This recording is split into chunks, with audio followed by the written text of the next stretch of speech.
And this is the next episode of the No Damns Given podcast, brought to you today by The Rocket. Tim and Jim were on a couple of weeks ago, and we're doing it a little different tonight,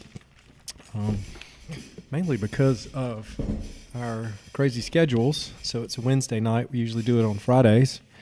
And I have Dr. John Abell here with us this evening. And thank you for being here, Dr. Abell. Yeah, welcome, Doctor. Thank you for having me. Yeah, awesome. And so in the past couple of years, you've changed your practice. And what exactly have you done, and why have you done it? So the answer actually goes back. Speak in that mic, everybody. The answer actually goes back around 12 or 13 years ago when I was practicing in Peachtree City, and then I moved to Albany. A patient of mine had given me a book called The Life Extension Revolution. I read the book when I finally picked it up and went through it in about 3 days, and I said, this sounds like some amazing stuff. And within the next week had booked to go to the annual American Academy of Anti-Aging Medicine, their annual conference. Spent 4 days there, and it really pretty much changed my life. At that time, they had a new fellowship program for board certification anti-aging medicine, and I signed up for it on spot and went through, and I was in their first group of graduating anti-aging doctors. And after that, went on, kept going through the process, kept learning, and learned of the Institute for Functional Medicine. And I started that program in 2010, and went through that and was one of the first 500 certified functional medicine doctors in the country. And so, you know, when I saw this, I said, this just makes so much sense. What I'm doing now compared to what I can do for patients in medicine, it just completely changed my whole outlook. By the way, these wings are really good. Rocket fuel. And so I continued to be in primary care, really wanting to get out of primary care, but not really being able to do that financially until a couple of years ago when I finally decided to close primary care and focus all of my outpatient activity on functional medicine. Okay, so explain to our listeners what's the difference between what a traditional medical model primary care physician might do and what a non-traditional functional medicine or functional medicine physician would do. Do they overlap? Is it completely different? What's the thought process? So there is always a need for traditional medicine in acute care, but in chronic care illness, so what would acute care? What's an acute care problem? Like an earache? An earache. A gallbladder. An acute cholecystitis. Acute cholecystitis. Acute appendectomy. Exactly. A broken leg. Exactly. Yeah. But many of the chronic illnesses, which are quite frankly what is weighing down the whole system, and each and every one of these in and of itself are predicted to be able to break Medicare by somewhere maybe 2025. Alzheimer's disease, diabetes, all of these things, all the complications of these illnesses can potentially break the system. But we know that, we know in kind of the functional medicine model, what we think about is the tree and the roots. Mm-hmm. All right? And if you got a tree, you got this branch going out here, and that's your lungs. You got another branch going out, that's your heart. You got another branch going out, that's an endocrine dysfunction or thyroid dysfunction. And so each different limb is treated in an isolated manner, whereas in functional medicine, what you do is you go down to the roots. And we say there are a problem in the roots, in the system that feeds the tree, in that we get imbalances that cause disease. And if we go back and fix the soil, fix the root system, then we can potentially reverse many of these chronic illnesses, as well as prevent many of these chronic illnesses. So that, in a nutshell, is If you get to the root of the problem. get to the root of a Pun problem, intended. address to the root of the problem. The body has its own innate ability to heal if you give it what it needs. So just to rephrase a little bit, the way I understand it, and really the way I was taught. So medicine really is based on a model that came out of one of our greatest inventions, which is antibiotics.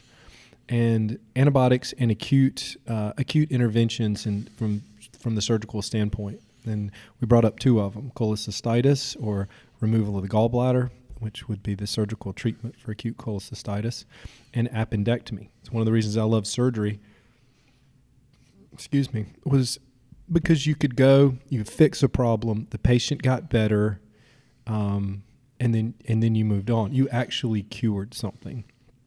Whereas, and then what's happened is we've taken that same medical model, or that same idea, meaning there's a problem. Let's find a pill to cure it, and then let's move on. And that is how we've been taught to deal or do things. We've done that with, say, hypertension. Hypertension is actually a symptom of a problem. It's not an actual problem. But we can take a medicine and we can reduce your blood pressure. And yes, there's a good outcome for that if you look at large populations. But are you actually changing the course of the disease? Is that it? Am I thinking about those things correctly, or are we? No, I think absolutely. Yeah. And the example that you brought up, hypertension, there was a wonderful lecture out of a guy from the University of Adelaide. He went through, and he went through. This was 10 years ago, and I keep trying to go back and find that. I actually wrote it all down, but ultimately, hypertension, as you speak of, is a disease of the angiotensin-renin system. And this has been, the problem with this is because of everything we've done over the last 500 years in our society. There was no hypertension in years past. There is no hypertension in the indigenous societies. The average blood pressure in the Aborigines is 90/60. And so what we've done is we've taken, with all of the things that we've changed in our environment, in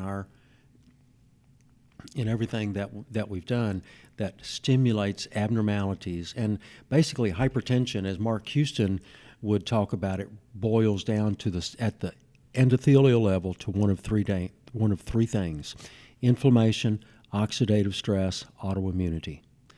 All three of those things have been introduced into the human body by what we've kind of created, starting probably around the Industrial Revolution.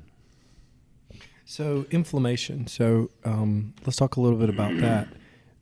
There's a few years ago, it was mentioned only in the area in which I am, which I'm a vascular surgeon. I'm double boarded in vascular and general surgery, and it was things of this nature were mentioned only to be derided. And so inflammatory gut or leaky gut or those symptoms were a problem that were only seen in severe celiac disease, which was only seen in a very minor population. But now that particular problem has a lot of data that supports it. And I think one of the things that that I like about this is that it's data driven. So inflammation and inflammatory or leaky gut syndrome is a big part of that process, and it's really a starting point for a lot of these inflammatory disease states. Can you go through and explain in sort of layman's terms how part of your gut, how part of the change in what we've eaten over the past 1,000 years, how does that affect like my high blood pressure, or the fact that I got I've now got coronary disease, or even GERD, gastroesophageal reflux disease. All of those things relate back to, right or wrong? Absolutely. It's a lot of fried foods. Silent Bob. And with respect to, your statement about that was kind of derided. My buddy up in Nashville, he was my roommate at Emory. He is my son's godfather, and he's one of the chief cardiologists at St. Thomas Heart Group. Was one of the most respected groups up in Nashville. He told me the last time I went to see him, his first cardiology boards was all about plumbing. Mm-hmm. It's a plumbing problem. Right. And his follow-up cardiology boards focused on it's an inflammatory problem. Mm. Mark Houston would say that autoimmune disease is probably going to be the number one cause of coronary disease in the United States now. So to kind of go into where you were speaking of what does the gut have to do with this? And Mark Houston will talk about this as well. And Mark Houston, number one vascular doctor in the world, says before I could become a good vascular doctor, I had to become a good gut doctor, because the concept of leaky gut, or actually the proper terminology is intestinal permeability, has been out there and has been developed for years. But what happens as you develop, and this is shown in many long distance runners. So you've heard of the long distance runner, the marathoner that drops over dead. Mm-hmm. Why do they do that? They do that because as they're running, what their body does, they shunt the blood supply to the muscles, and they take it away from the intestine. And I was in a worldwide conference on this several years ago. What they do is they shunt blood away from the small intestine, at which time you get intestinal... Let me break in there. So this is a well-known phenomena that long-distance runners get, and the reason I know is because I've had it. So when I was training for the marathon, 5-6 years ago, I would when I got up into the 18 to 20 mile range, sometimes afterwards I would get a terrible fever. It felt almost like a flu-like illness once I was done, and I'd have to go to bed, and I really felt awful. Well, after doing some research, you get antimicrobial translocation in the bowel from ischemia. Absolutely, from exactly what you're talking about. Bingo. You get endotoxins. Endotoxins are the cell walls of bacteria that, because of the intestinal permeability, because of the separation of those microvilli, and it's interesting, our small intestine, if you lay it all out, is the size of 3 tennis courts. So you've got 3 tennis courts out there. That's our barrier against everything that comes in through our body, about 2 billion pounds, or 2 million or 2 billion pounds of food in your lifetime. And that also protects against these bacteria coming through. But what happens is you get separation, and endotoxins, or bacterial cell walls, come into the bloodstream. Bingo. You get endotoxemia. Mm-hmm. And then, what's more cool about that, the body's first line of defense against these endotoxins is that our cholesterol goes in and gobbles it up. And what that does, it transforms a healthy cholesterol particle, a large, fluffy cholesterol particle, into a small, dense cholesterol particle. And the way you can kind of picture this, picture a bowl of popcorn popped and a bowl of popcorn unpopped. Which one is more likely to migrate through the endothelium or the vascular wall? Mm-hmm. It's going to be the unpopped. Mm-hmm.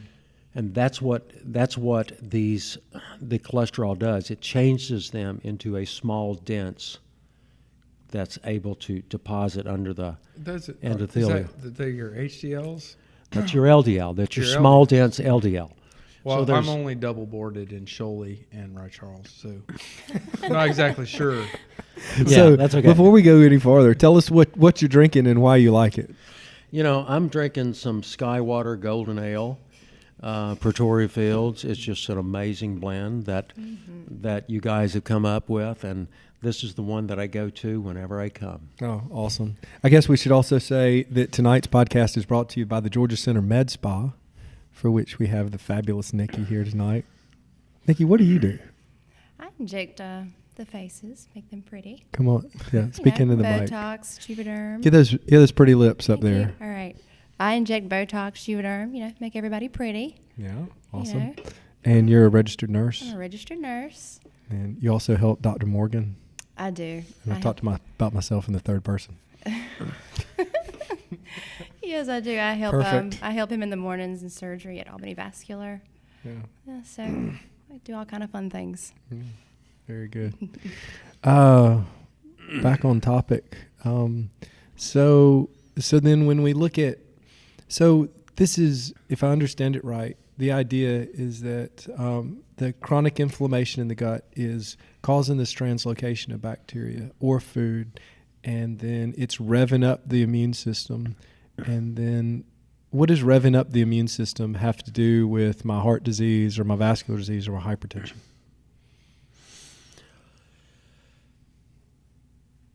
So it comes as different pictures, but the translocation of the endotoxins changes the large fluffy LDL, which is the good cholesterol. Now, we all need cholesterol. So cholesterol is an absolutely essential part of cell membranes. Cholesterol is a good thing. Right. Cholesterol is not a bad thing.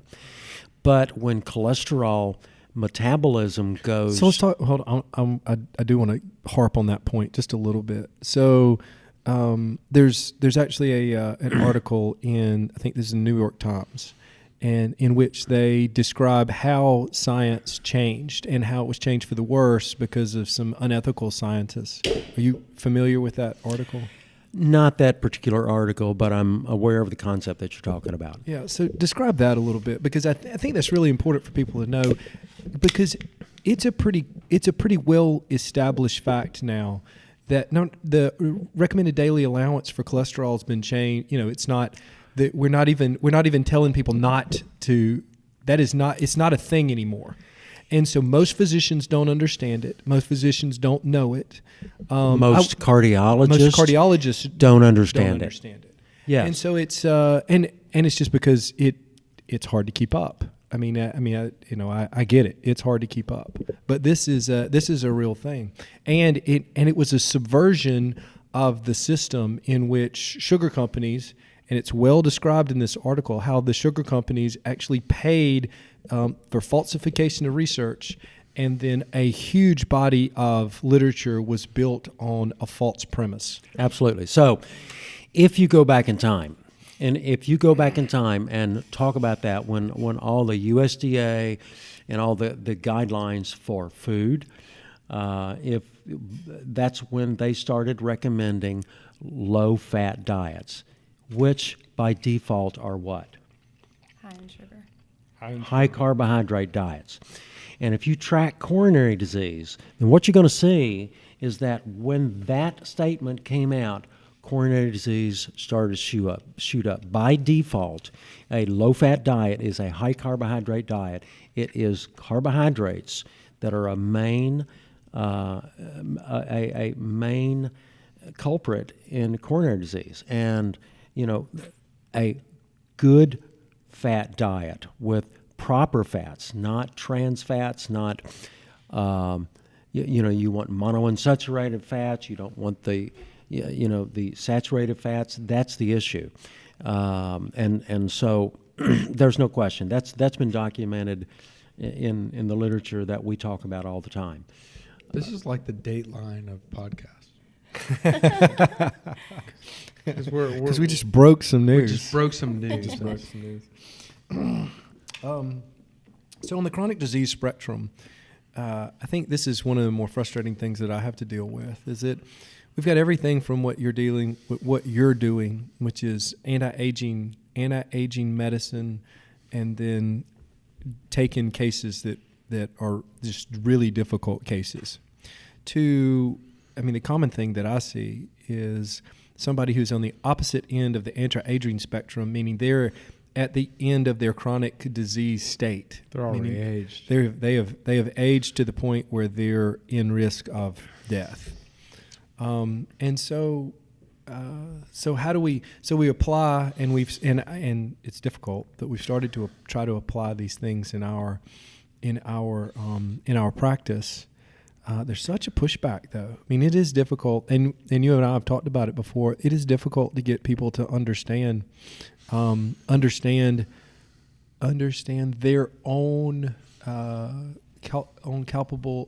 culpability of what they should be, of what they could have done or what they have done in their body. So, what are some of the common things that you see in everyday practice, and how, and especially in the change in practice and what you've experienced on how you've gone from your stated primary care, internal medicine, to now more functional medicine? What things do you deal with on a daily basis? So, autoimmune disease is a huge portion of my practice.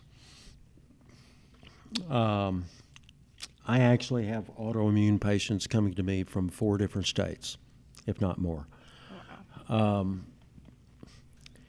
I also treat hormone abnormalities, which can be a whole discussion. However, that's a separate podcast, probably. That probably is a separate podcast, but that the whole area of hormonal balance is completely misunderstood, and that goes back, several years and a lot of different discussion, and it's an interesting discussion. Well, let me ask you this: do you think that hasn't? Almost all, if not all, of our hormones are cholesterol-based molecules. So, do you think the war on cholesterol had anything to do with the crazy outcomes with hormonal issues, as low testosterone, changes, and all of those things, as we've gone through this 30 years now of dietary change? Absolutely. And so you need, what is the precursor? The precursor of all of our hormones is cholesterol. Turns into pregnenolone, and then goes to progesterone, goes to DHEA, and filters all the way out through the system. You need a certain level of cholesterol to make all of your sex steroid hormones. And so as you drive cholesterol levels too low, you also, by default, are going to decrease the levels of your natural hormones in your body. Mm-hmm. And what are the side effects of low testosterone? Well, one of them's vascular disease. Mm-hmm. Duh. And it goes on and on. And so you don't want that. Yeah. So and male erectile problems. Duh. Exactly. You don't want those either. Yeah. Exactly. So, and in neurology, it's also been shown that, published in the Journal of Neurology, in the elderly, as your cholesterol declines, your memory declines. Yeah. Tell me what the Bredesen protocol is, since you mentioned that. The Bredesen protocol, Dale Bredesen is out of UCLA. Bredesen has been researching Alzheimer's for like 30 years, and the stuff that he has found is incredible. we had an advanced practice module on cognitive decline and reversing dementia. And one of the first speakers was like a 60-year-old female who had the ApoE double mutation. ApoE is one of the genes for dementia. She had developed full-blown dementia, almost. Her husband was an airline pilot. She started studying these things before. She had changed her diet. She had taken the right supplements. She had regained all of her memory. She was walking down the street with her husband, the pilot, the airline pilot, saying, "You remember him?" He says, "Dang, I don't remember him." But his protocol is based on, what he thinks of as the way he pictures is dementia is like the Georgia Dome with 36 big holes in it. And Aricept and Namenda plug 2 holes. But there's 34 other ones that are not, that are left open and the rain's coming in. Right. And so they address this with multiple modalities. One of them is diet. All of these people go on a ketogenic diet with intermittent fasting. And there's lots of supplements. There's nutritional repletion for zinc. Zinc is a huge one with memory loss. And there's a lot of other different ones. So, he has his book is The End of Alzheimer's. It's an amazing book. I am not a Bredesen protocol practitioner. I don't have the time to do everything. I love the protocol, but we can't do everything. But there is a mnemonic part, which is pure, but basically you have to try to decrease your exposure first off, because our body can eliminate a certain amount of stuff, and there's a lot of, many of us also have single nucleotide peptide defects, gene defects that impair some of our ability to detoxify, which is one. 2 is if you keep taking them, autistic kids, that's one of their big issues is their brother who doesn't have the gene SNP can eliminate mercury, but they've got a gene SNP that they can't eliminate it. So the same amount of mercury builds up in this one. So the principles of detoxification are first, eliminate the toxins, or eliminate toxin exposure. Organic foods, decrease exposures to pesticides, herbicides.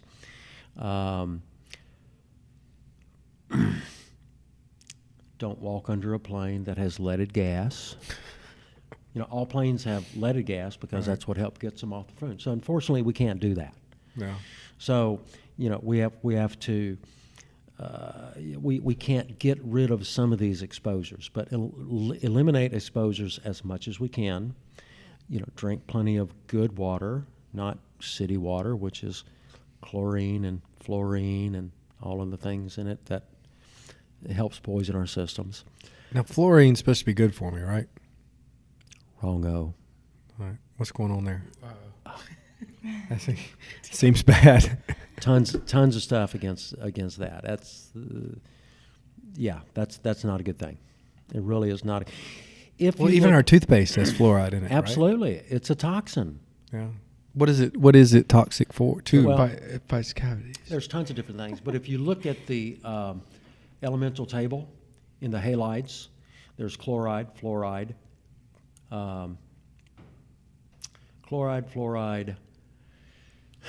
all the ides, okay? But fluoride really is not, many countries, and there's a push in many cities to get it out of it is a toxin that comes out of waste plants, and they pay governments to put it in the water to make us think that it's good for our teeth. It's really not. So fluoride is a toxin. It also, iodine, what's iodine do? Thyroid, it competes for iodide in the thyroid. So there's issues with fluoride. So it's not the same chemical that was originally supposed to be put in the water, correct? I mean, it's a toxin that comes out of factories, and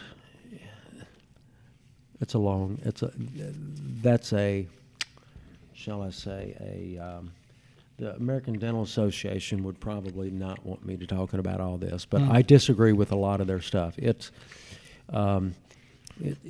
much more of an issue than at the surface. But anyway, and then so going on into the detoxification. So you do infrared saunas, and there are a lot of detoxifying foods. And IFM actually has a detoxification diet. Broccoli is one of the most detoxifying things that we can eat. And as you and That's so pretty good, then. Broccoli's good. Broccoli's good. It's actually sprouted broccoli, right? So wouldn't sulforaphane be the best in the youngest part? Actually, any broccoli, but if you want to get the full amount in full doses, you can eat 15 pounds of broccoli a day, or take a dim product. 15 You're gonna need to pounds. juice Bit hard to do that, but That's a lot of broccoli. That's a lot of broccoli. Robert Roundtree, one of the best guys in need a toxicology, will tell us his lecture. He says broccoli. So obviously we're big fermenters here at Pretoria Fields Collective. Fermentation, chicken wing it's a good eaters. thing or a bad thing for the gut? Where different fermented foods are better or worse? We're hoping you say yes. We're hoping you say yes. Donna Gates, one of the biggest. Donna Gates went through A4M when I did. Donna Gates is a doctor who was very sick. Turned out she had a lot of yeast issues, and one of the biggest things she promotes is fermented foods. So There we go. Yes. Yes, we win. And beverages. Organic. All right. next, that's into the dysbiosis, gut organisms, and toxins. And so I'm thinking, does this guy have any mercury amalgams? Is he an overtrainer where he has intestinal permeability or leaky gut? I'm thinking, does he have micronutrient deficiencies because he's on the standard American diet, which he says he's on a good diet, but do we really have some of these deficiency processes going on? There's the causes are just way out there, as you can understand, but it's a lot more than cholesterol. Oh yeah. So, and good point. So you're talking about a CrossFitter who suddenly has who hasn't smoked. Well, he's a stressed out professional who doesn't get hardly any sleep and works 18 hours a day. Stress dissolves your immune system. Your stress stress dissolves your intestine. Okay, so stress in and of itself creates intestinal permeability. How about 35 years of just that grind, and then although he's exercising, he's also not is he eating the standard American diet, but he's eating out a lot because he's constantly in towns that aren't here, so he's not eating at home. Totally nailed it. Yeah, also I've only been stressed for 16. My oldest kid's 16 years old. yeah. So I've been stressed for 16 years. Yeah. So So my you gut. got is- that going for you. What about what about So sleep? I'm really worried right now. What about sleep in this guy? Does he sleep? Yeah, like 6 hours a night. Okay.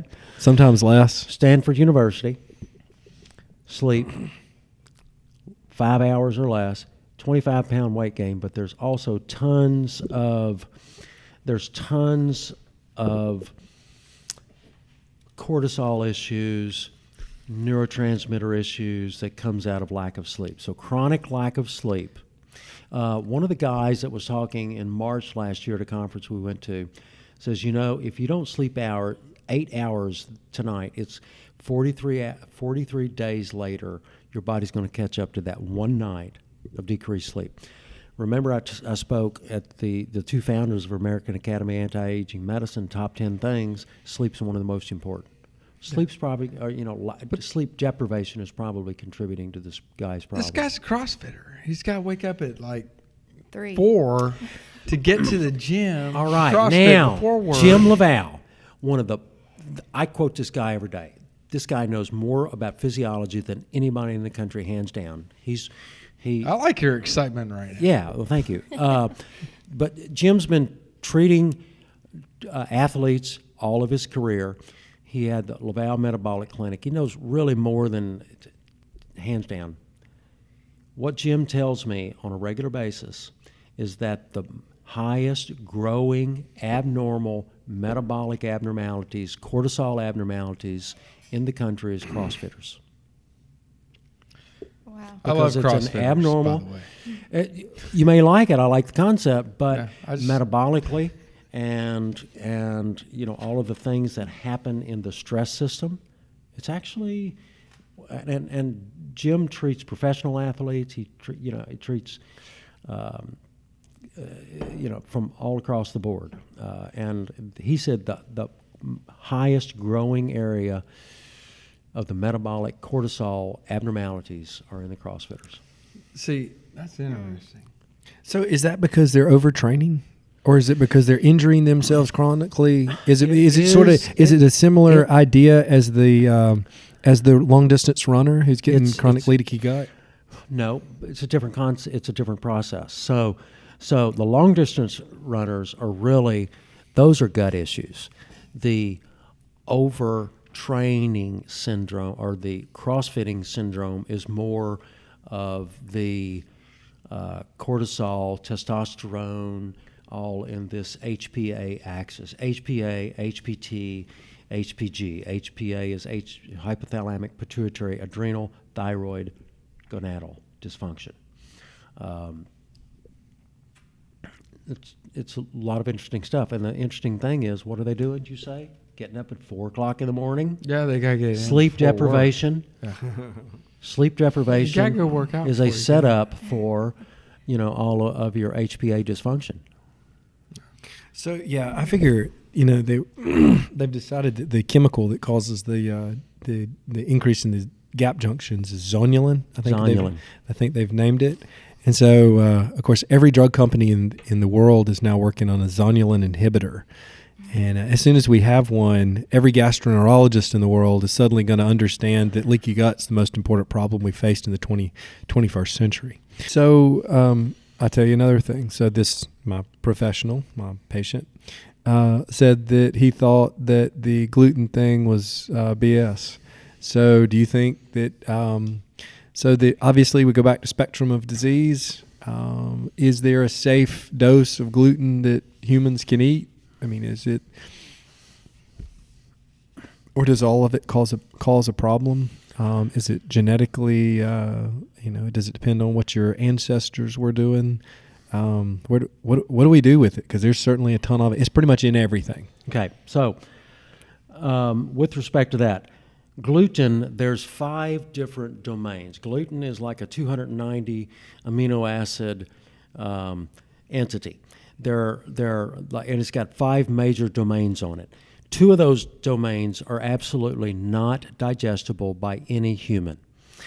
Alessio Fasano, who I just referred to, who's now at Harvard, has stated that no human can digest totally gluten. Other people have taken that statement and went out and said that nobody in the world should eat gluten. Dr. Fasano addressed this at the June 2018 annual International IFM conference and said people have extravasated what I said about this to that. And he said, I didn't mean that. Many people can tolerate gluten. They cannot all digest it. It is not a problem for everybody. But there's no question that non-celiac gluten sensitivity, there's 40 papers published on that now to every 1 paper published on celiac disease.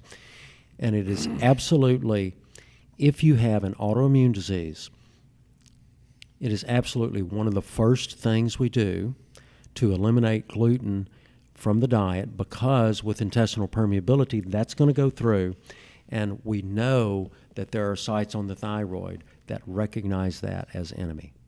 So in a short, yes, and that's a short. There's a lot more explanation, but kind of chunked down. That's some of autoimmune disease, gluten, and only 50% of those people probably are sensitive. But you eliminate everybody, and then you reintroduce it at some point in time and see how they're doing. So to break this down and make it easy, what is there an anti-inflammatory diet that's fairly simple? I mean, it seems like it would not include gluten. Would it include gluten? I don't think so. Look, we've done a lot of gluten-free stuff lately. We do. Yeah, seems like gluten. I'm might scared be, of gluten. Seems like gluten might be bad. I'm scared to hell of So, it. So actually- autoimmune diet. What does that even mean? I guess There are a lot of different, quote, autoimmune diets. So there's the autoimmune paleo diet. That is pretty good in and of itself. But we know that there are 10 top things in our diet that produce an inflammatory or an autoimmune response. Those can be, some of the top 5 are wheat, dairy, soy, wheat, dairy, soy, peanuts, and corn. Those are the top 5. We actually have wheat, dairy, soy, peanuts, and corn. Correct. Those are the top 5. And they all have a common protein antigen, or is this, or is it different mechanisms, or Pretty much the protein. So it's the protein that stimulates the immune system. It's not a carbohydrate that comes through there. It is a protein with a certain amino acid sequence that leaks through the intestinal wall and stimulates the monitoring cells on the side.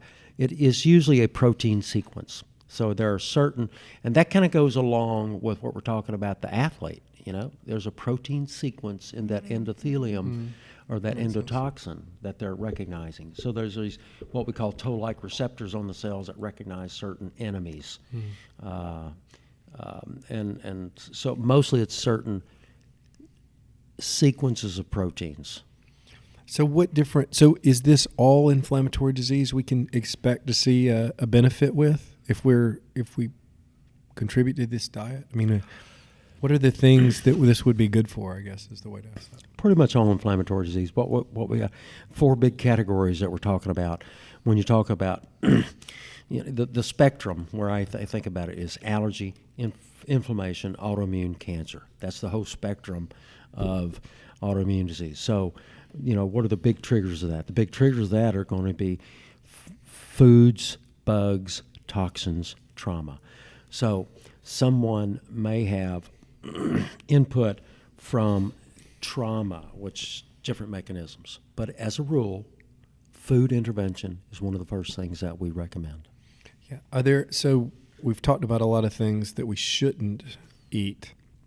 Are there some foods that we definitely need to? Broccoli. 15 pounds a day. Sulforaphane. If we can get enough sulforaphane, we actually will live forever.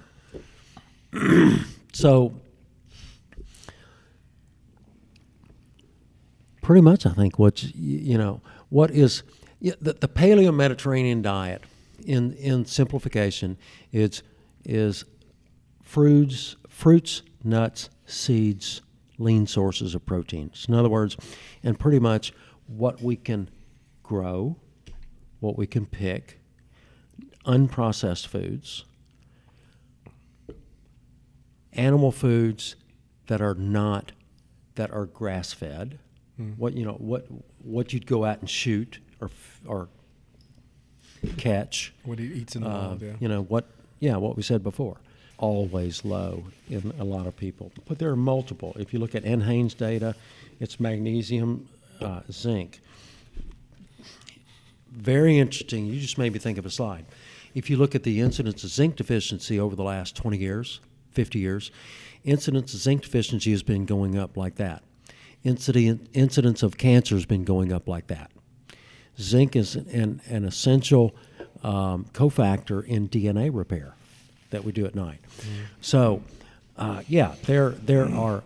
You listen to Mark Houston stuff. Why do we have cholesterol abnormalities? One of the top 3 micronutrient deficiencies. So, yes, micronutrient deficiencies abound. Do I think everybody needs to be tested? I think that there are certain basic things that we should supplement with, and then based on the clinical situation, we may consider doing other nutrient tests, and I do some pretty extensive nutrient testing.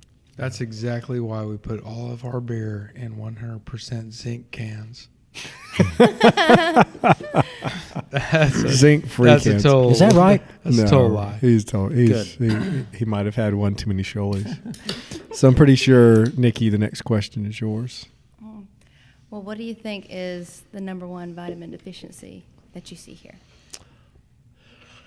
Well, I mean, worldwide, and this is a worldwide thing, is vitamin D deficiency. I mean, vitamin D deficiency has been attributed to, if, Dr. Cannell of the Vitamin D Council quotes that if we would replete everybody with vitamin D, 30% of chronic illness would go away. That's a bit high. However, University of California, San Diego, several years ago put out a paper, vitamin D deficiency is at the core of most cancers.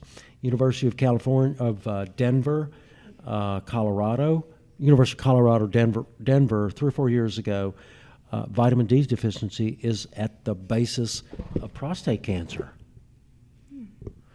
But the other deficiencies, the highest ones are zinc, B6, magnesium in my mind. Neat. And this is pretty cool. This is a real quick case report. Had a lady came to me last year who had a periorbital dermatitis that was horrible. I mean, she was red, inflamed, all here. Dermatology could see her, nothing happened. They gave her all their creams, all their doodahs. She came to me. I gave her a cream which was B6 based with some lithium. It blew it up worse. So I scratched my head and says, Dr. Dan, what would you do? I put her on 300 milligrams of pyridoxal 5-phosphate, which is vitamin B6. 6 weeks later, complete resolution of that rash. So she was just B6 deficient. It was a B6 issue A tough one to treat. Yeah. that nobody could treat. So, actually, what I thought Nikki was going to ask you was about bioidentical hormones. Because I'm pretty sure she wrote this question. Well, Because it wouldn't have been a question that I wrote. So, what's the difference in your bioidentical hormones and your pharmaceutical typical hormones? Why did we wait to the end of this? Because we didn't want it to last very long. No, No, we no, should- we saved the best for We should last. ask that very first. Humans evolved.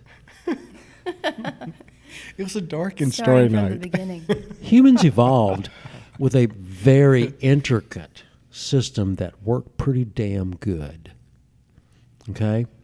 And God made hormones and put them in, and they worked pretty good for about 2 million years. Maybe up to 2 billion. I don't know. So, synthetic hormones, just like many things, go onto the cells.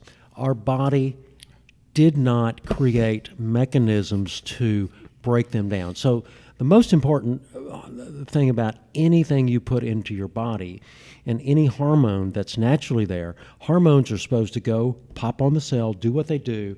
Your body breaks them down and gets rid of them. Okay? And so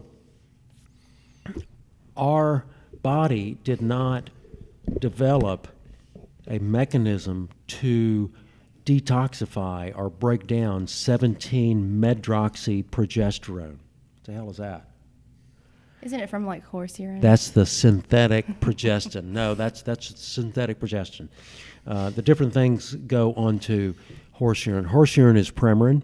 The other thing about Premarin is that Premarin breaks when you detoxify estrogen. It's gone to a different level. We just talked about horse urine. That's what I thought. You asked so for it.